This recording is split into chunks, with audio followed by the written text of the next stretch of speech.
صفا مروہ پر سعی کرتے ہوئے صفا پر 3 مرتبہ ایک ہاتھ اٹھا کر دعا ایک ہاتھ اٹھا کر پڑھی جاتی ہے، اس طرح مروہ پر بھی پڑھی جاتی ہے، لیکن دیکھنے میں آیا ہے کہ وہاں پر قبلہ رخ ہو کر صرف اشارہ کیا جاتا ہے اور صفا سے مروہ کی طرف عمرہ کرنے والا چل پڑتا ہے۔ بھئی یہ طواف کرنے والے اور صفا مروہ کی سعی کرنے والے، حج اور عمرہ کرنے والے 99% ایسے جاتے ہیں جو اللہ کے نبی کا طریقہ نہ سیکھتے ہیں، نہ سیکھنا ضروری سمجھتے ہیں، ککھ پتہ نہیں ہوتا ان کو کیا کرنا کیا نہیں کرنا۔ بھیڑ چال کی طرح جا کر وہ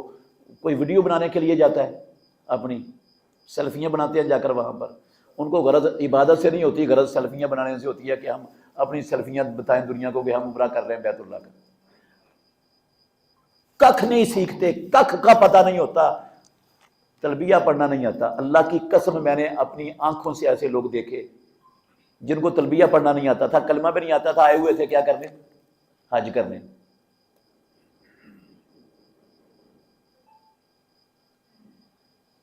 کسی شے کا پتہ نہیں ہوتا، الف سے بے بھی نہیں آتی ہوتی، اور پوچھتے بھی نہیں کسی سے، سیکھتے بھی نہیں۔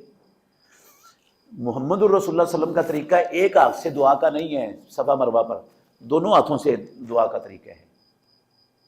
صفا پر کھڑے ہوتے جا کر لا الہ الا اللہ وحدہ لا شریک لہ لہ الملک و لہ الحمد وہو علی کل شیء قدیر، لا الہ الا اللہ وحدہ انجز وعدہ ونصر عبدہ وہزم الاحزاب وحدہ، یہ والی دعا 3 مرتبہ پڑھتے تھے صفا پہ کھڑے ہو کر۔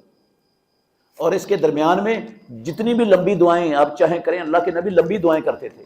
اور ہمارے معاشرے میں آپ دیکھیں جا کر وہاں وہ جس طرح کولو کے ارد گرد بیل چلتا ہے نا، اس طرح چل رہے ہوتے ہیں اور وہ سمجھ رہے ہوتے ہیں ہم جو ہے نا وہ حق ادا کر رہے ہیں صفا مروہ کی سعی کا، نہ ادھر کھڑے ہوتے ہیں نہ جا کر ادھر کھڑے ہوتے ہیں،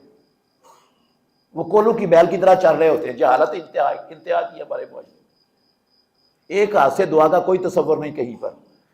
دونوں جگہوں پر جا کر قبلہ کی طرف منہ کر کے کھڑے ہونا ہے اور ہاتھ اٹھا کر لمبی دعا کرنی ہے۔